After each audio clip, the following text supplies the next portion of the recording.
It's getting to that point in the season when we talk about clinching scenarios. That is the case this weekend for the SEC West. Take a look at the way it all shakes out. A lot on the line for LSU. The Tigers clinched the SEC West with a win, but they will also need an Ole Miss loss, meaning Alabama has to win.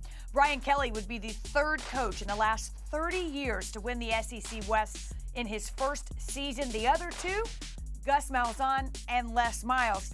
And Sam, it goes without saying that LSU has played better as of late, but sometimes we forget to explain why. What have they done to be effective?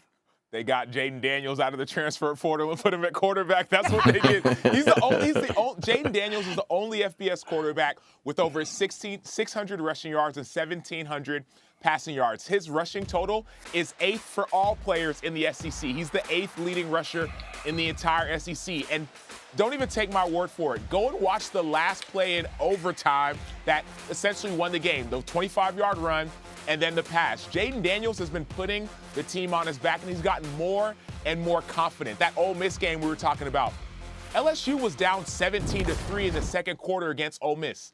They went on a 42-3 run, mainly because of Jayden Daniels. He had either 5 or 6 total touchdowns in that game. And so you talk about what did Brian Kelly do or what happened? No, they went and got Jayden Daniels from ASU, and he's been all the difference. All right, look, sometimes I think we make too much of this let down game, Steve, and bounce back. But having said that, this team is coming off a pretty big win. How does LSU avoid any kind of letdown? It's a monster win, Wendy. And Sam touched on it, what they've done in the transfer portal. It's a whole new group of guys that are doing things for the first time together. And when you look at that, I'm not sold that they're going to get to Atlanta. These are 2 tough games that they got going, and you got to expect Jayden Daniels to continue to carry the load offensively. When you look at the schedule, these are rivalry games. You know, the conference games at Arkansas to boot, you know, they play for an A&M, I get it. But they're still going to get up for LSU in that game. So LSU has their works cut out for them going on the road in these 2 games. And when you think about Arkansas, KJ and Jefferson in that offense will play better than they did last week. I guarantee that. So how does LSU travel? Does that offense carry for our defense that I think has got to be a little beat up and spent after that overtime win over Alabama?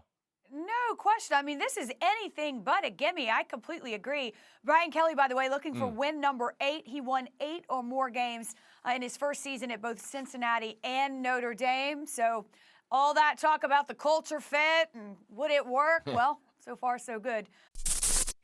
Thank you for watching ESPN on YouTube. For live streaming sports and premium content, subscribe to ESPN+.